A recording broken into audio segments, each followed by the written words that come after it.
Hey guys, Jengar here. Welcome to the 37th episode of Sub's Choice, the series where you decide what I fly out by leaving me your requested planes in the comments below.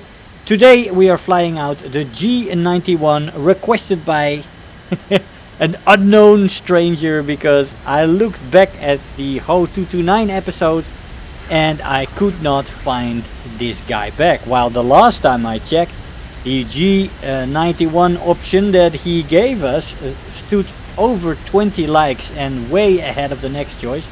But I guess his account got deleted or whatever. But we are still doing the G91 as so many people voted for it. Let's take a look at this plane. We're flying in realistic battle. Maximum speed in the plane at sea level is 1016 kilometers an hour. And this is also the rip speed of the plane at sea level. The plane can rip in level flight. Oh yes, so you got to be careful. Go up to 4500 meters and the maximum speed is 830 kilometers an hour. And at 6500 meters the maximum speed is 728 kilometers an hour. Top speed in a dive before it redlines is 960 kilometers an hour. And the rip speed is 1016 at sea level, and if you go up a little bit to 3000 4000 meters it lies somewhere around 1050ish before it rips apart. The plane has a good stall speed with 100 kilometers an hour, which is very nice in stall maneuvers. Control stiffening is really absent on this plane. You see a little bit of control stiffening though above 850 kilometers an hour, but it's only so slight. The plane retains its excellent roll rate and its elevator also stays functioning very well. Firepower in the plane I would call slightly below average. The plane does not have 650 cals that most planes have that are equipped with 50 cals at this battle rating. It has 4 of them with 1200 rounds, 300 rounds per gun. I used a ground target belt and a 600 meter convergence, which worked quite nicely. You can also use an 800 meter convergence in this plane because the guns are centrally mounted. Climb rate in the plane is very good. This is excellent. It is very nice to have it because it makes the plane very good in the stall maneuvers I just mentioned. Acceleration in the plane in a straight line is excellent. Really, the plane picks up speed like a maniac and you run into your rip speed at sea level in no time. So this plane requires a little bit more air brake usage than the average plane. The plane has a good air brake. It really slows the plane down quite quickly. Acceleration in a dive is also fantastic. Acceleration really is one of the best skills in this plane and really making this an energy fighter pure song, especially with the climb rate involved as well and the energy retention in the horizontal, which is excellent, and in the vertical fantastic. Like I said, very good climb rate. Turn time is also great, even excellent with flaps. Flaps do rip off though at 640 kilometers an hour, so beware of that. But that's a long range where you can use the flaps. Roll rate is also excellent. Maneuverability overall I would call excellent. Careful at high speeds though. If you pull a little bit too much rudder and elevator while you're rolling, you can rip the plane. But you do have to have high speeds above 750, 800 kilometers an hour. Also be careful at very low speeds below 300 kilometers an hour.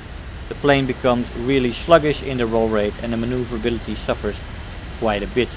Overheating in the plane is present and you really do have to take it off 100% to cool it off. It does cool off though when you put it at 96, for example, pretty quickly. Durability in the plane is not too great. Hits on the fuselage are takeable a few. If you are a little bit lucky, if you get hit in the engine, you have to make you have to take a beeline towards your base and get the hell back to get the plane repaired. It doesn't take very well to wing damage though. The plane often becomes uncontrollable and you really have to be careful. So preferably not get hit in the plane, but that's true for many a jet. I would use this plane as an energy fighter slash turn fighter. It really shines in that department.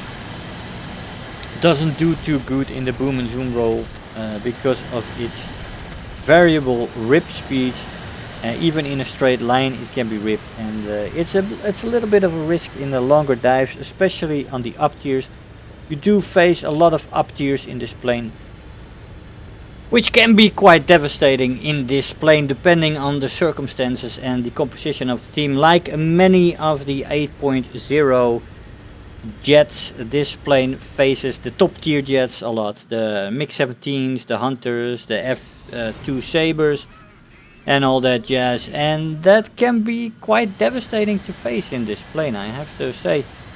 I mean, the plane can perform against a lot of the 9.0 jets, the more normal 9.0 jets, but with this plane you also run into what many 8.0 planes do run into, and that is the compression in tier 5, especially with the top tier jets, which basically they need something, whether it's a 10.0 battle rating or a 9.3 battle rating where you put all the top tier jets in.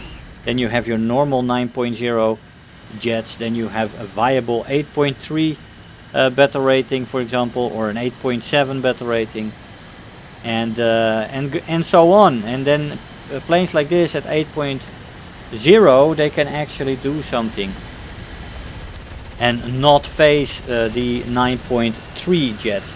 And then also at the 7.0 battle ratings and 7.3s and 7.7s, you have some more space. The F-84G, for example, could maybe then go to 8.0.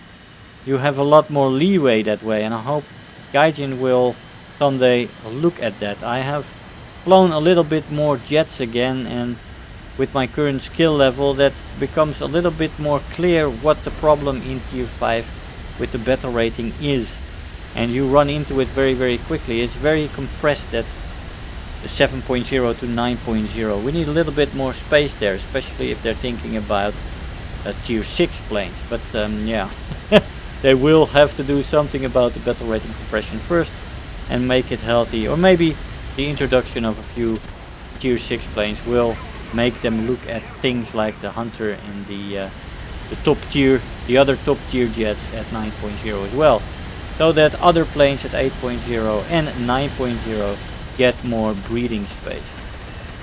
Anyway, all in all, this plane is a lot of fun. The 4 guns can be a little bit touch and go. I mean, the ground targets works very well. Thank you guys for that tip. I got that tip on the CL13 fit, I think, or was it the F40 Sabre fit, where people said you should really use the ground target belt on the 50 cals in the jets. They really work best. And I've noticed the difference. It really does work best, and you get more kills that way, and less hits. But still, with 450 cals in quick deflection shots, you only get a very small window to hit things, and the 50 cals sometimes are hit and miss. But that's the only criticism about this plane I could really give. For the rest, it really it's a very nice plane with a lot of fun shenanigans possible. We've got Terror of the Sky, Bulletproof, 33,000 Silver Lions, and 4,000 research points. I'll see you in the conclusion.